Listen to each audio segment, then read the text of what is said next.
Hello and welcome to Azariah's Studio. My name is Sarah. I am the artist and designer behind Azariah's Studio. I'm going to show you how to work in the back loop when you're knitting. I'm going to use this sock just because it's easy and convenient, but if you want to make a swatch and follow along, here are some instructions to do so. Let's knit the first 4 stitches as normal. And then let's knit the next one through the back loop. So the way the stitch is mounted on the needle, this is the front loop, which is what we normally knit through, but we want to knit through the back loop this time.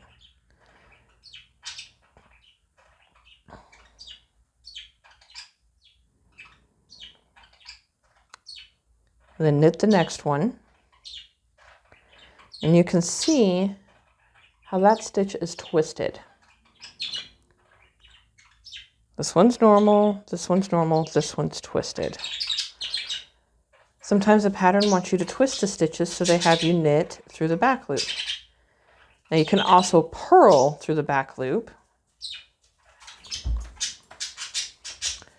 If you were working a piece that was stockinette flat and there was a particular look that the designer wanted you to keep, you would be purling through the back loop.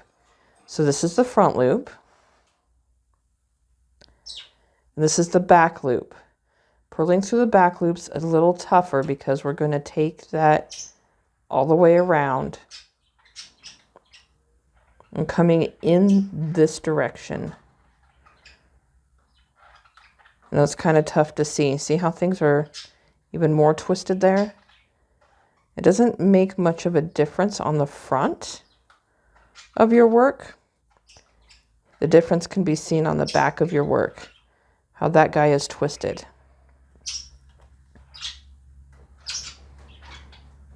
Another time to work in the back loop is when you're combination knitting.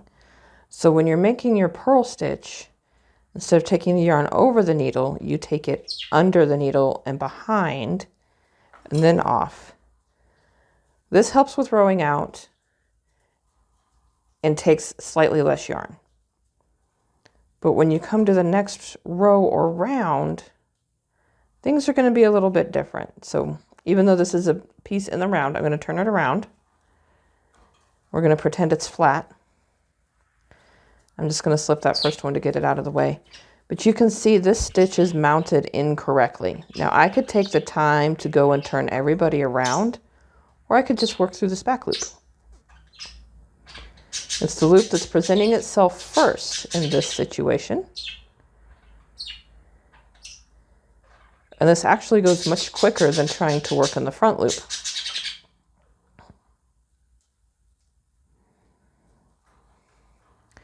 And you can see nobody's twisted because the stitch was already twisted on the needle. Everybody's lying flat.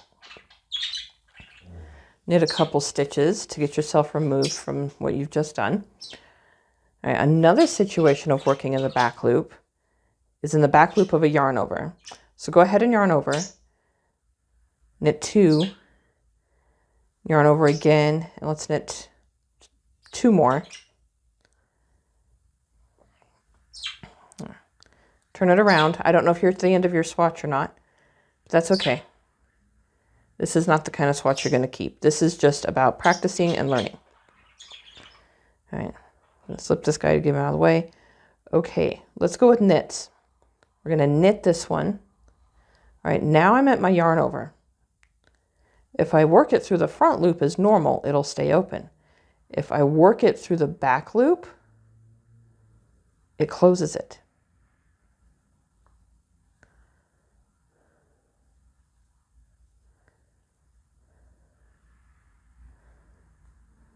Work it through the back loop, it closes the yarn over.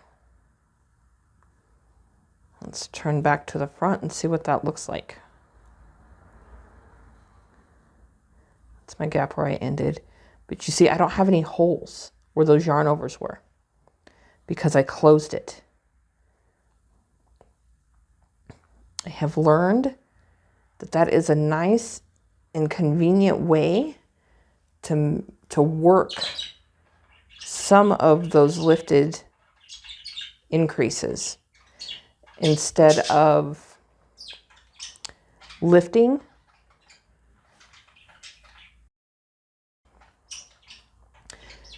You work the yarn over the row before you need to make the lifted increase. And then when you get to the next part, when you need to make the lifted increase, you can twist that yarn over whichever direction you want it to go, and it's slightly easier to get into.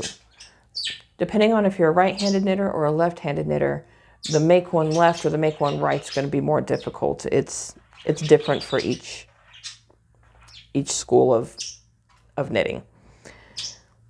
And working the yarn over, let's not split the yarn, working the yarn over the row or round before you need that lifted increase, which is going to take some looking ahead, can help you work the lifted increases a little bit easier. So,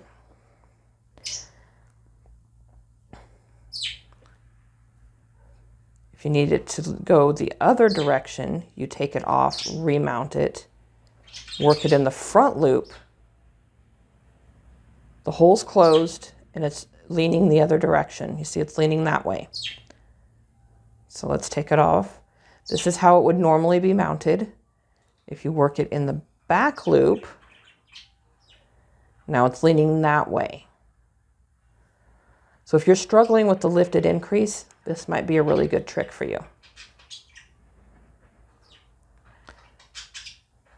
So each knit stitch has a front loop and a back loop, and depending on the look you want will depend on which loop you work in. Thank you for watching. If you liked what you saw, be sure to like and subscribe. If you have more questions, you can always email me, Sarah@azariasfiberarts.com, or drop a comment below. Happy making!